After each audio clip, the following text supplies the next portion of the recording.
ঈদে শাকিব খান মানেই সিনেমা আর হলভর্তি দর্শক। বছরের পর বছর এমনটাই ছিল চেনা দৃশ্য। ঈদ উপলক্ষে মুক্তি পাওয়া শাকিব খানের প্রিন্স সিনেমা নিয়ে শুরুতে আগ্রহ ছিল দর্শকদের, তবে সময় গড়াতেই সেই আগ্রহে এসেছে ভাটা। মুক্তির পর থেকেই শুরু হয় প্রিন্স সিনেমা নিয়ে নানা আলোচনা। কেউ অভিনয় দেখে হতাশ হয়েছেন, আবার কেউ খুঁজে পাননি পুরনো শাকিব খানকে।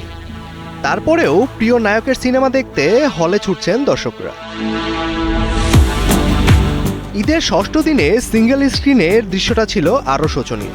রাজধানীর মধুমিতা সিনেমা হল ঘুরে দেখা গেল প্রায় প্রতিটি শোর আসনে ছিল অর্ধেক ফাঁকা।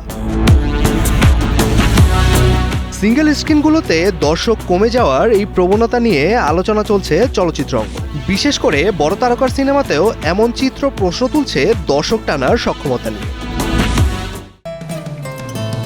বসুন্ধরা টিস্যু অশুদ্ধতার বিরুদ্ধে এক বিন্দুও ছাড় নয়। খুব অ্যাকশন ধর্মী ছবি। আসলে মুভি মানে কোনো শিক্ষণীয় কোনো জিনিস আমার কাছে কোনো শিক্ষণীয় কোনো বিষয় মনে নেই।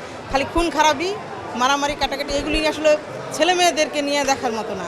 দর্শকদের কেউ কেউ সিনেমার গল্প ও উপস্থাপনা নিয়ে অসন্তোষ প্রকাশ করেছেন।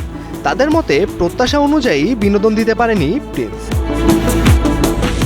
কাহিনীটা ভালো ছিল, বাট কাহিনীর খাপছাড়া লাগছে আমার কাছে। পরিচালকের মুন্সিয়ানার অভাব, মানে উনি কাহিনীটা ভালো ছিল, তারপরে সিচুয়েশন, কিন্তু মানে হঠাৎ করে এখান থেকে ওখান থেকে কেমন যেন মানে জোড়াগুলো বা পয়েন্টগুলো ভালো হয়নি।